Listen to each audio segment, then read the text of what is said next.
Shalom, everyone. Good afternoon, good morning, good evening for everyone, for all our friends around the world.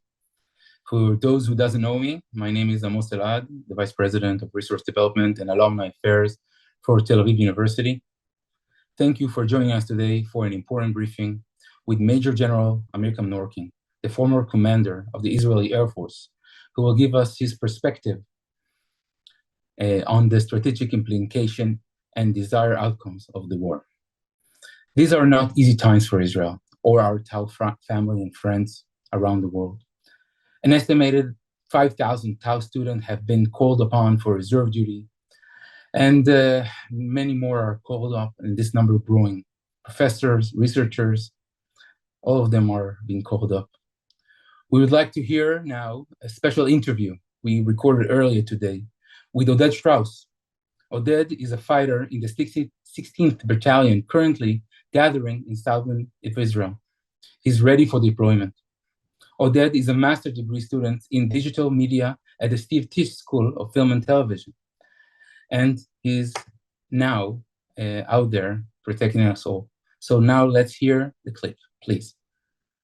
Shalom, Oded. Hi. Hi, how are you, Amos? I'm fine, but I'm not the one who's on the ground. You're now on the ground. Cannot say exactly where you are, but you're in the field, right?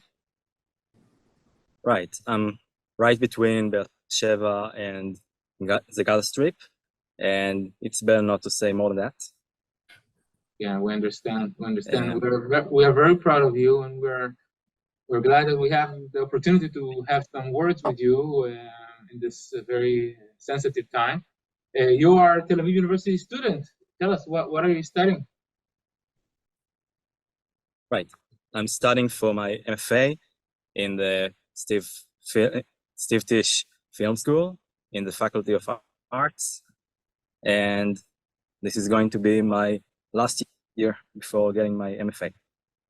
Wow. We're very proud of you. And suddenly, in the middle of the life, and every student goes to school, but you were drafted. You're reserve duty, right? I mean, you were drafted to the Miluim. Yes, I got Tzav 8, and it means that I had to come from Tel Aviv to the south of Israel in like 6 hours notice, and ever since that I'm still here. Wow.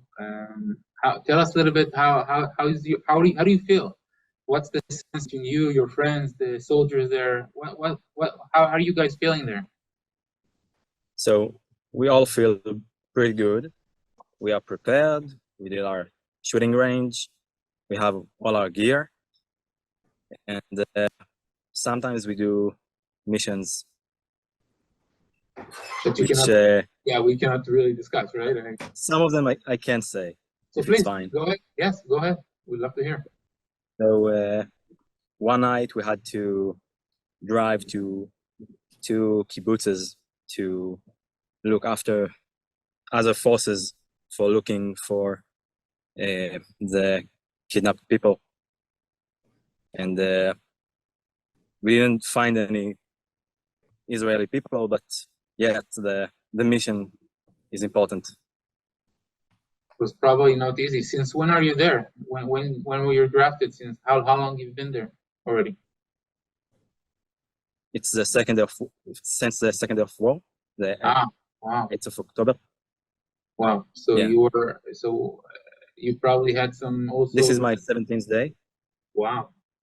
So it was probably also very tough, to see all the horrors and all the difficult things that happened there. Yeah. Right? Was not easy. The things that happened.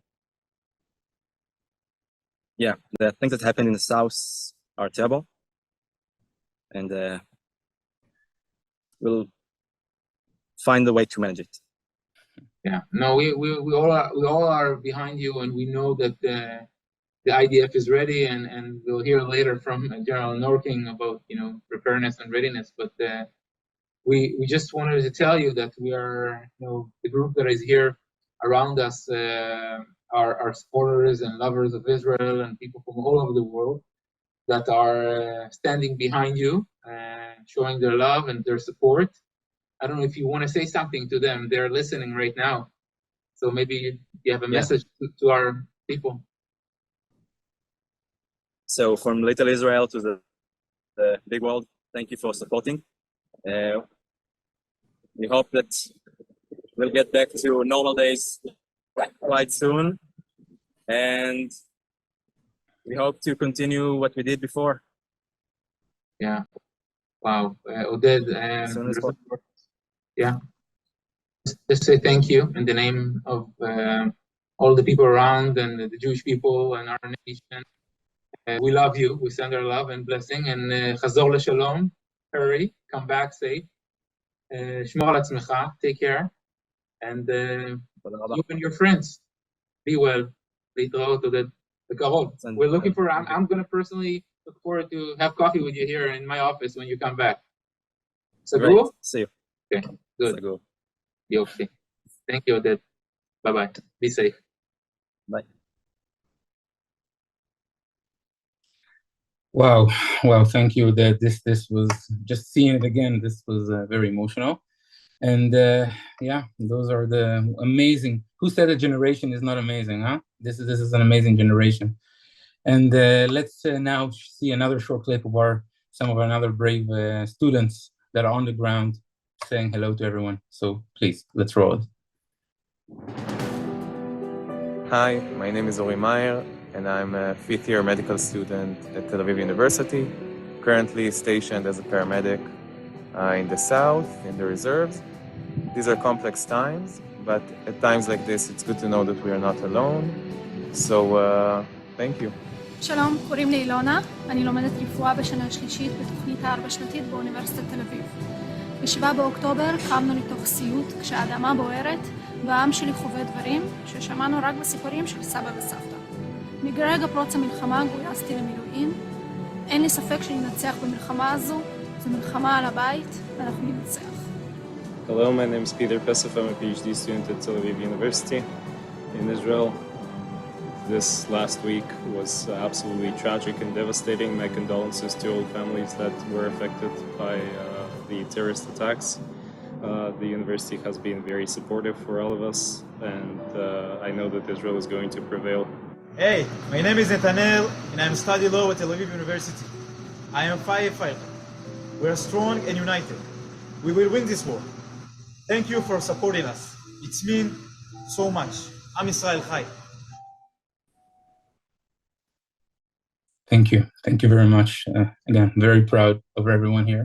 And on behalf of Tel Aviv University, our students, the faculty, and everyone here, we thank all those uniformed defending Israel and our first responders, volunteers, all of you guys for your unwavering commitment and support. And now, I would like to welcome our guest speaker, Major General Amikam Norkin. I'm going to say a few words about our general. Major General Norkin spent 38 years in the IDF. He was a pilot and a commander in the Israeli Air Force and head of the planning division of the IDF General Headquarters. He headed the operation department for the Israel Air Force during the Second Lebanon War in 2006 and helped lead the operation in which majority of Hezbollah Fajr rockets division was destroyed in 34 minutes. He led the Israel Air Force from 2017 to 2022. Following Major Norkin's briefing, we will take questions from the audience, so please write them in the chat box. General Norkin, please, the floor is yours. Well, thank you, Amos, and thank you, everybody. I'm speaking now for an audience that I'm honored to be here. Almost 300 people listening to this webinar, and I'm proud that so many Tel Aviv University friends support Israel, and together we are going to win. Last time that I met some of you, it was October last year when we met each other in Miami, different location, different times.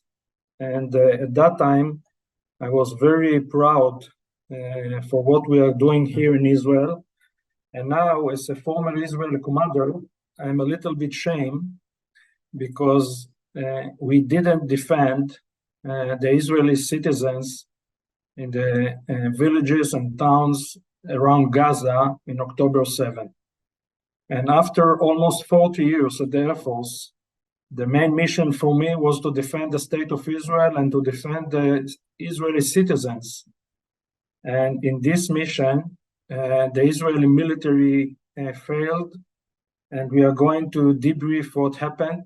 But now, in this 1 hour, I would like to describe to you what happened and what are the main challenges for the state of Israel. For that, I will use some slides just to be sure that we are all on the same page and we are all in the same database about what happened in Gaza war. So let's first of all take a look over this map. So in this map, you can see Israel, the borders between Lebanon, Syria, Jordan, Egypt, Saudi Arabia, and of course you can understand how small is Gaza Strip. You can see Gaza in the left corner. It's a very short, a very small territory, but it's affect all over Israel. And the reason is that they launch rockets and they can cover most of the Israeli territory. So this is Gaza. Right now, I'm sitting at my home and listening to the F-16 and F-15 that are flying above us. Unfortunately, I'm not in the cockpit. And from time to time, because of the range from Gaza, we got a siren or a missile alert. And if there will be any alert, I will move to my shelter. So let's hope that there will be no alerts in the next hour. So this is the map. Looking a little bit inside to Gaza, we can understand that Gaza is between 7 to 9 kilometers between the border and the Mediterranean Sea, and it's less than 40 kilometers long. So over this territory now, there is tens of UAVs, drones, helicopters, F-16, F-15, and of course Iron Dome cover the whole area. In this territory, there are a little bit more than 2 million Palestinians, 2.1, between 2.1 to 2.2. And you might understand what happened when so many people live in such a small area. So in October 7, 6:30 in the morning, they did two major acts. First of all, they launched rockets all over Israel. They covered Tel Aviv, and from Tel Aviv to the south. Later on, then they also launched rockets also to the north part of Israel. And they launched a lot of rockets. And the first day, they launched rockets and missiles, 3,000 rockets and missiles toward Israel.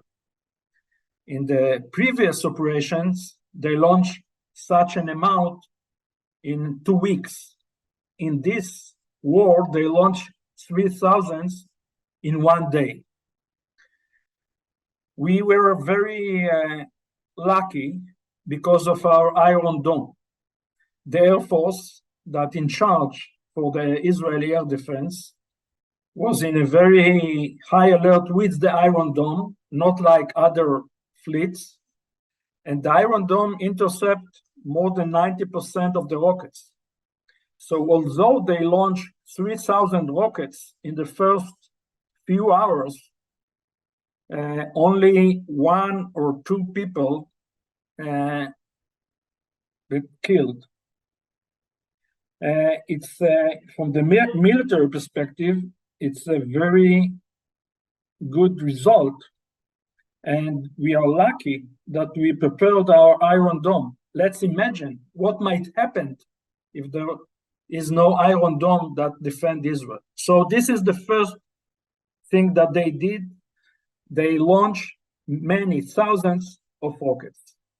The second act, they attacked all the sensors around the border with drones, UAVs, snipers, and other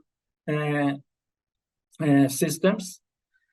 And after this attack, the South Command couldn't understand what happened around the border. And of course, there was no intelligence, let's say, alert. The intelligence failed.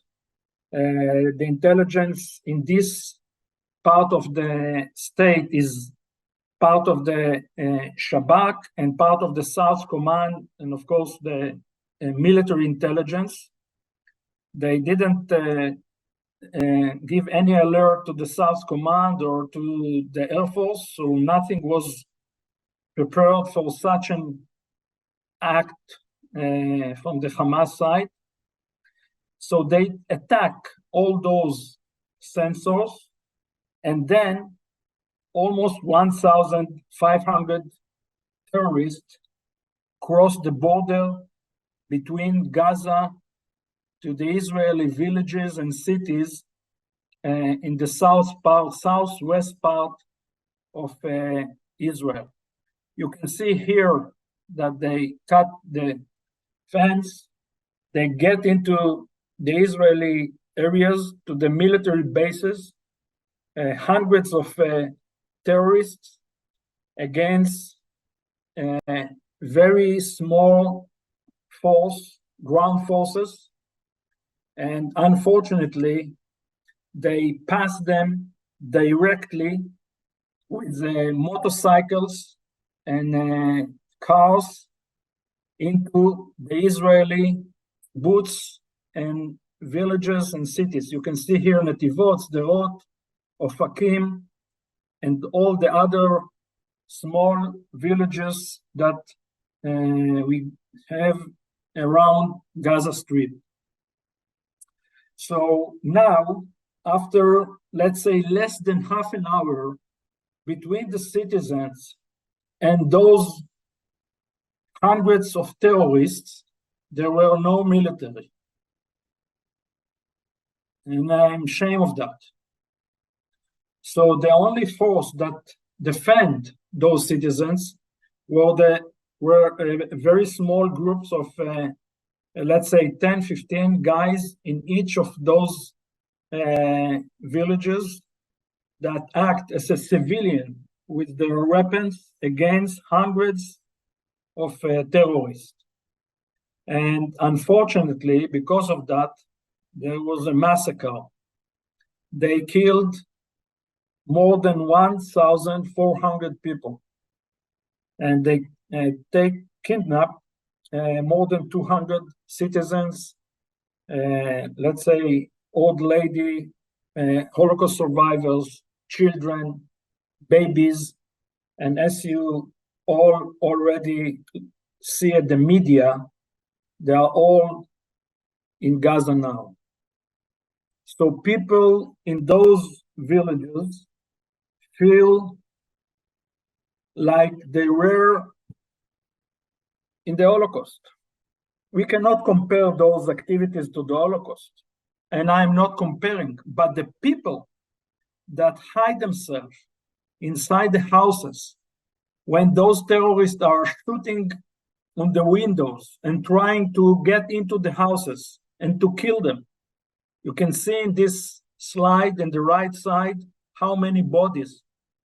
And then in the middle, they took an 85 Holocaust survivor lady to Gaza.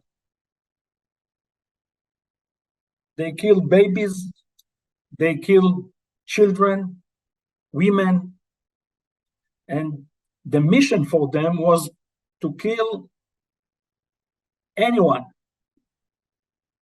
Unfortunately, at the same time, we got a festival between Kibbutz Be'eri and the border.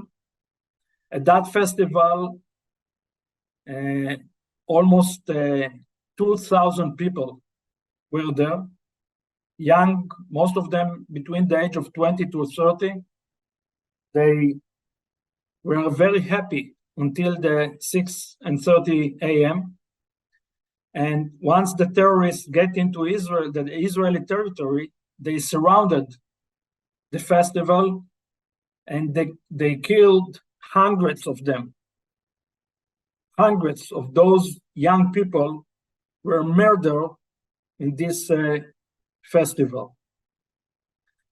So it took us almost a day and a half to push them back to Gaza and to clean this territory from terrorists. Now, I can estimate that there is no terrorist inside Israel, and we pushed them back. We killed almost 2,000 terrorists and Palestinians that penetrate to Israel, but unfortunately, it took us too long to bring all the forces, the ground forces, to this area and to push them back to Gaza. Why? Because the military was in his normal routine. There was no alert. So only small forces immediately moved to the south. And the larger one, it took them more than 3-4 hours to organize the units and to move to the south part of Israel. At the Air Force, the first airplanes were on air after 30 minutes, but they shoot many terrorists, the helicopter and the UAVs, but after 8 missiles, they need to fly back home to reload. And there were no other helicopters in high alert. So the pilots need to drive to the bases and then to take off immediately to Gaza. It took us, let's say, almost 2 hours to bring all the Israeli pilots to the bases, and then the Air Force start to act in a very aggressive mode. I would like to present to you a very short clip from our helicopters, Apache, what they did in the first few hours. Let's look at that. What we are seeing here,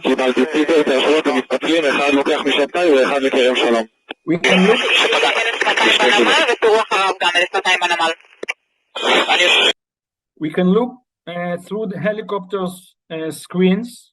You can see the cross. The cross is the sign where the missile is aiming to. And many of those motorcycles and Hamas vehicles, those Apache attack once they try to enter to Israel or drive back to Gaza.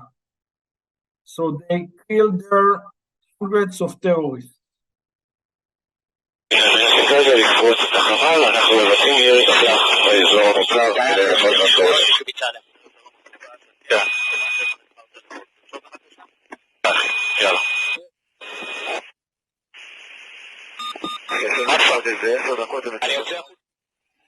קיבלתי קוצר אחד, לזיקים שם דיווח בין 0 ל-1. עשרות אנשים שמנסים להיכנס מול נחלת. So the Air Force responsibility for the border, because there were no ground troops around the border, and the Air Force was like border keeper with our UAVs and helicopters, and no one couldn't cross the border once the Air Force was there. But as I mentioned, was in a very high delayed, and unfortunately, they killed a lot of our families. Let's move forward. Just to remember, Israeli withdrew from Gaza after the government decision in 2005. And since then, we got here a timeline. We should remember that we leave this small territory for the Palestinian authorities, and after 1 year, they were election under the Palestinian president, and Hamas take control over Gaza. At that time, he killed many of the Palestinian that were charge of the government system in Gaza, and Hamas became the part of, let's say, kind of government. 2006, they kidnapped Gilad Shalit, and after this, since 2007 until today, every 2 years, we manage an operation, a campaign, under the Israeli government strategy that we don't want to get back to Gaza. We want to hit the Hamas, and we want to have a better deterrence, and we want to have a better life around Gaza. So those operations were under the government policy that we are hitting the Hamas without getting into Gaza. And unfortunately, this, let's say, strategy failed, because now we understood the Hamas is not someone that you can have near your border, because Hamas act like ISIS, and we cannot accept anymore such a threat near the Israeli villages, near the Israeli citizens. So since October 7, the main missions for the Air Force is air defense. As you can see here on the left side, the Iron Dome intercept most of the rockets, and the Iron Dome soldiers, they did a great job. And of course, from time to time, between 6 to 7% of the rockets penetrate our defense system, but all the others, we intercept them, and by that, with of course the passive activities of the citizens, everybody got alert and can get into a shelter. We got almost no one been killed by rockets. At the right side, you can see of course, the offensive activities of the Air Force. In the first 2 weeks, we attack with 6,000 precise bombs. It's more than the amount of bombs that the American forces drop in Afghanistan in 1 year. So we attack a lot of targets. Of course, Hamas infrastructures, headquarters, on ground, underground, shelters, launchers, rockets, and of course, terrorists, commandos, and others. And we ask the Palestinian population in Gaza Strip to move to the south to Gaza Wadi. It's the south part of Gaza, and by that to defend themselves, because we don't want them to be in the area that we are going to act as a military. So this is, let's say, the main activities that we did in Gaza till now.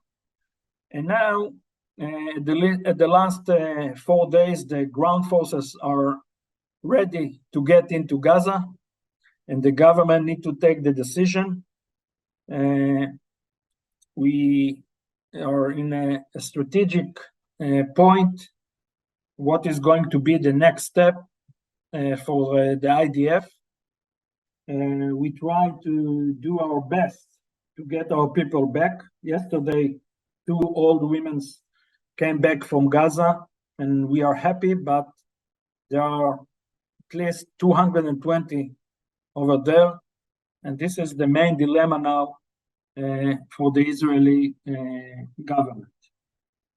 Before we are going to move forward to your questions, I would like to screen this slide because I would like you to understand that we are fighting Hamas, but it's not only Hamas. There is a campaign against Iran and all the Iranian proxies in the Middle East. They got forces in Iraq, in Syria, in Lebanon, Hezbollah, and of course in Yemen. Since the first day, Hezbollah act near the Israeli border. He launched missiles, he launched suicide drones, he tried to penetrate into the Israeli territory through the border, and our North Command act every day, few times a day, against Hezbollah. Until now, it's let's say minimal activities. It's not in a war scale, but it's a major threat for Israel. The Iranian forces in Yemen launched cruise missiles and suicide drones toward Israel.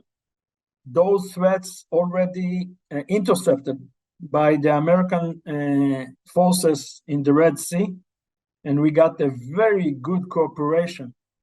And we built those cooperations 5-6 years ago, and we practiced the relations between Israel and all the neighbors and the American forces. Of course, again, the main threat that we all know from Kiev and Ukraine, now they use those Iranian drones against Israel. So we are fighting, the campaign that we are managing is campaign against Iran and all the others partner. And from the other sides, it's the American president with the Israeli government, and we are fighting the light against the dark. And everybody understands, all around the globe. This is the reason that the chancellor was here, the Italian prime minister, the French president was here today. Everybody understands that the threat is not just against Israel. The threat is against the Western world. It is like ISIS. If we are not going to take care about this threat now and destroy all the Hamas military capabilities and destroy the Hamas systems, government systems, and if at the end the threat in Gaza cannot be any more, cannot exist. So it's not just Israeli issue, it's not just the Israel war. I think that this war is a war of the Western world against those who want to act against our values, against our nations, against our citizens.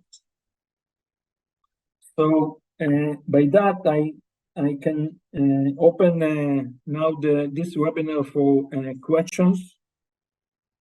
And I would like to just to mention that we got more than one challenge.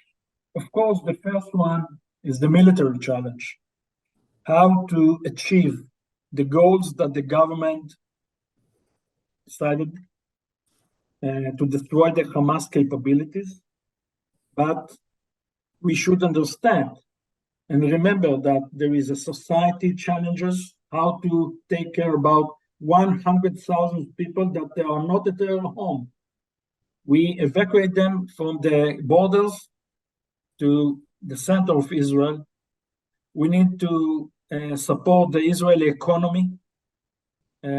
Israel is part of the Western world. We all deal with economy challenges, and now the challenge is much higher for the Israeli economy.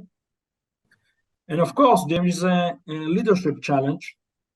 As always, in those emergency times, the leadership is a very key point to win this war.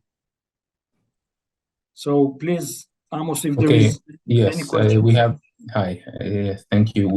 Thank you again for your really important, interesting briefing. And there are several questions. I'll try to go with some of them, and then we will add some more.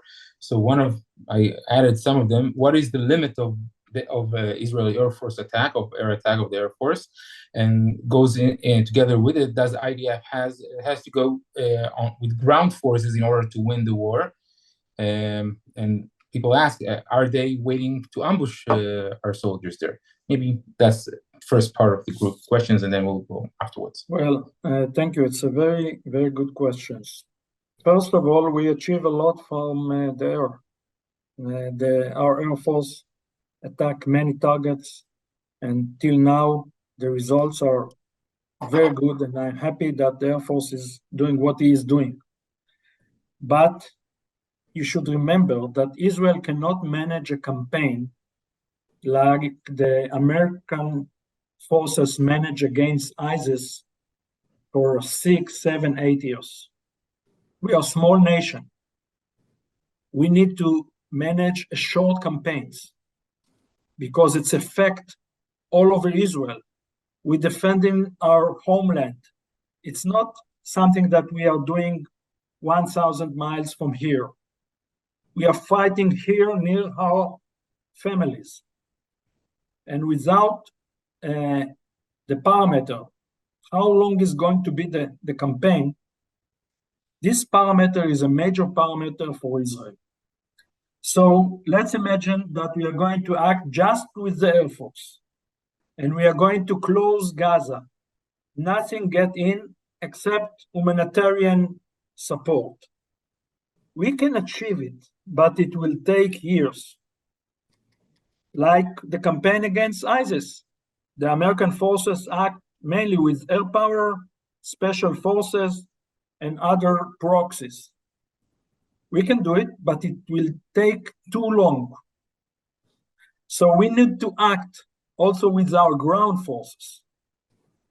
And by that, to achieve our goals in a shorter period of time. There is a risk. There might be some ambushes. You know that Gaza, there are 2 cities, on ground and underground.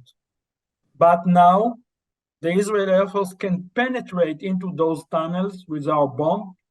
And if we might get the right intelligence, we can attack those underground headquarters and shelters. And we are going to escort the ground forces and attack any threat that might threaten those ground forces. So the ground maneuver should be very aggressive. This is the reason that we ask the population to move out. We don't want to kill any innocent civilian. But we need to do it. The reason that the government didn't take the decision yet is the negotiation between America, European nation, Qatar, and others with the Hamas about the people that they kidnap. And this is a main dilemma, but just from the military perspective, I think that in this case, we should do it both with air power and ground forces. Okay, we have a few more questions. So basically, someone is asking, how is Gaza running out of everything, but they're not running out of rockets? So they're still shooting and everything. You see what Air Force is doing, but they're still shooting rockets. And then another question is, how do we know that we're winning? How do we know that we won? Aren't we afraid that Hamas will come back? Well, we are much stronger than Hamas. They didn't attack us with F-35 submarines or others. They are terrorists. They got rockets, but we got Iron Dome.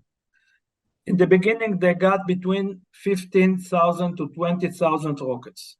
Till now, they launched 6,500. And the amount of rockets every day goes down.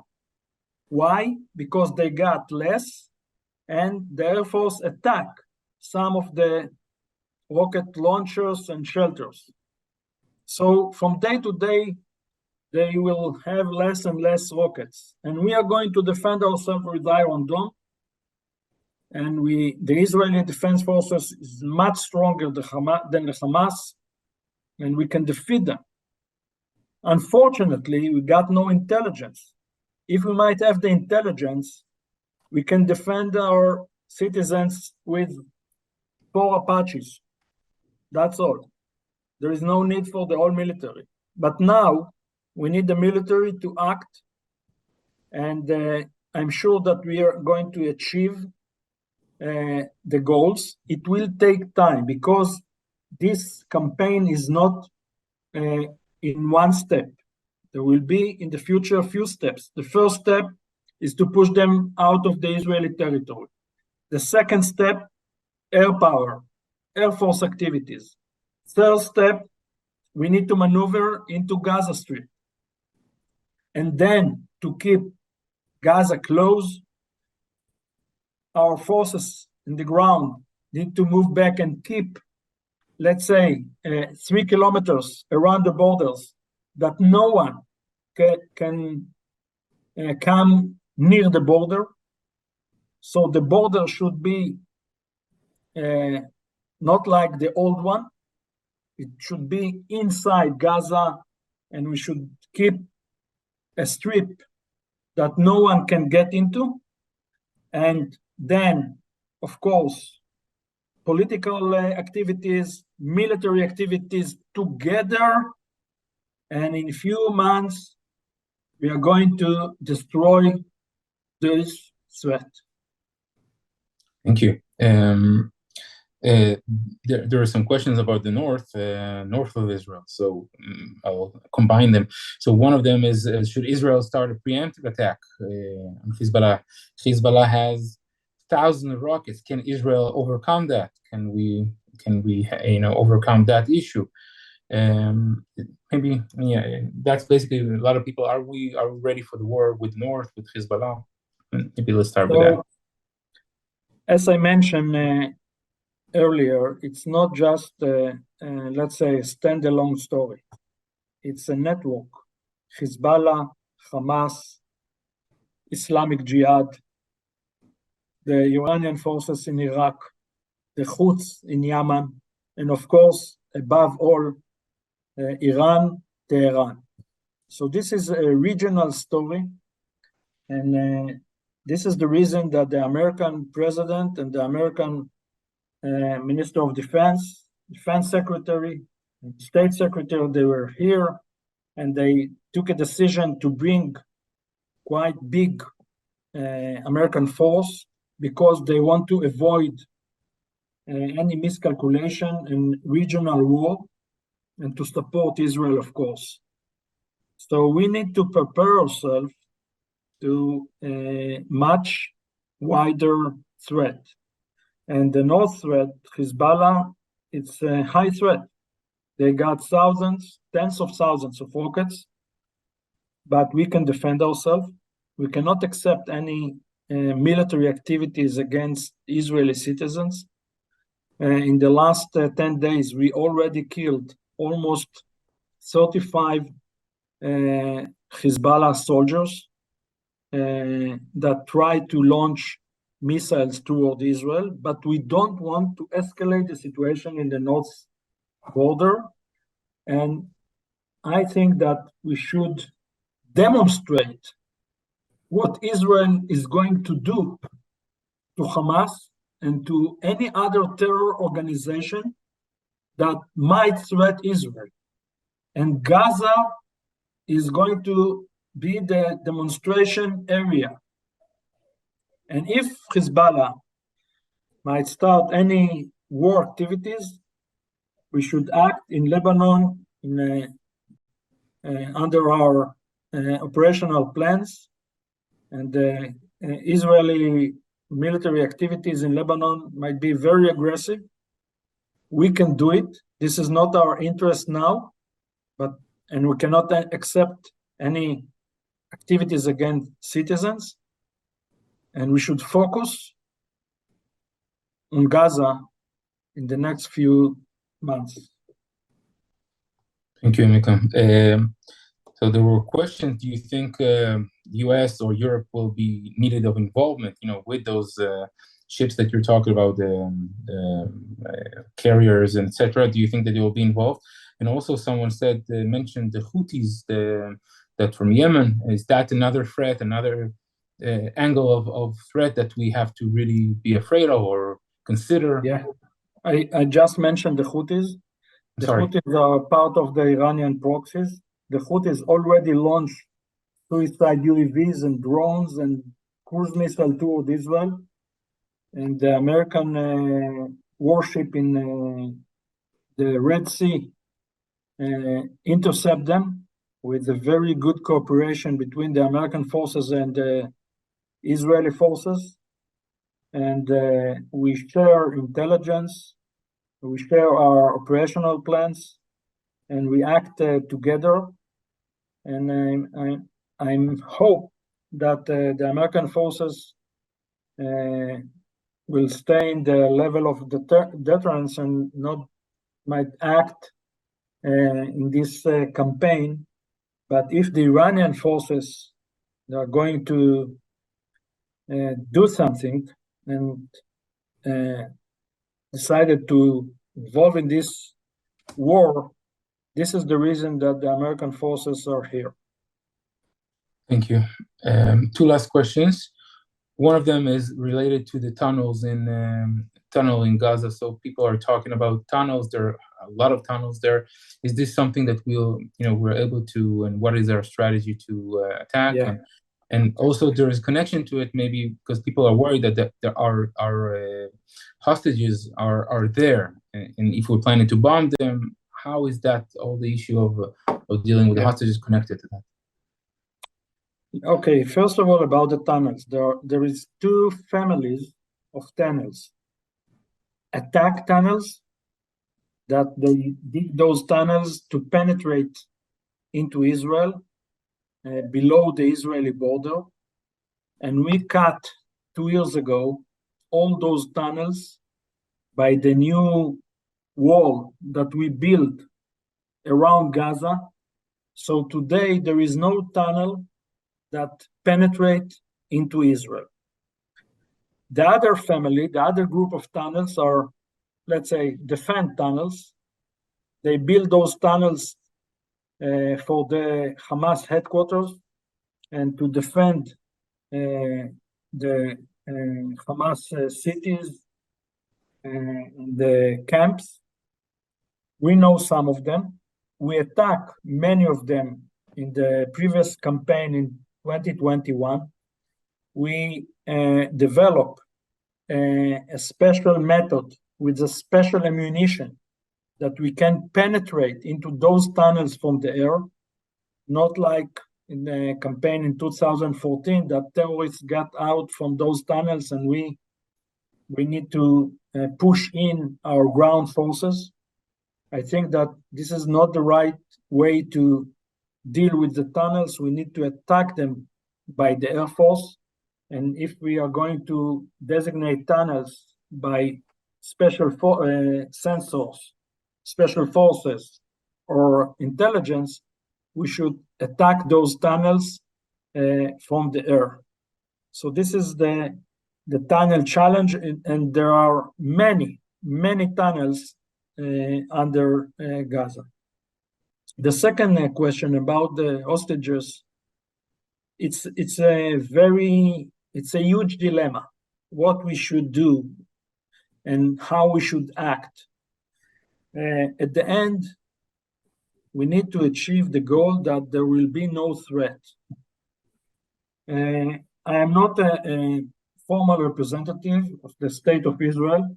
I can estimate that the negotiation with the Hamas about the soldiers, it might take very long time. And now we should focus on the civilian, the hostages, civilian that they kidnap. And we should try to negotiate and to bring them back, especially the old people and the children and the babies. First of all, the women should be back in Israel. And now I think it's a main issue in those hours, in those days. But at the end, we need to act. We cannot wait weeks and months for this negotiation. We need to act, and there is a risk for those people. Thank you, Amikam. I think that was really important briefing, and we are so much appreciative that you gave us your time and knowledge. You've been a good friend of Israel, a leader, and of course of Tel Aviv University. I might wrap up this meeting with a few sentences, please. Please. First of all, we are fighting for our children and grandchildren. We want them to be here in Israel. We want them to live in Israel and feel safe. We want them to feel safe. We want Israel to keep the Israeli values, to be a startup nation with no threats around us. So there is no threat, current threat about the existing of Israel now. There is a threat about the Israeli future. If we are not going to act the right way and take the right strategic decisions, there is a threat for the next generation. What kind of state we are going to have if such a massacre might happen here? And I'm sure that we are going to win, and we are strong, and the society now is very, very united, not like a month before, unfortunately. And with the right leadership, we are going to build and rebuild those villages, and this part of Israel will be something that we are going to be proud of. Unfortunately, after this tragedy. And the second thing, like I mentioned last time when I speak in front of you in Miami, I want you to know that your support is part of the Israeli strategic depth. Israel is very small territory. We got no geographical depth, but we got your support. And by your support, by the American support, by other nation supports all around the globe, by the Jewish support, we got a strategic depth. And we understand that here in Israel, and we appreciate it. I appreciate it. So I would like to say thank you very much for that. And I'm sure that this is not the last thing that we are going to do together. Thank you very much.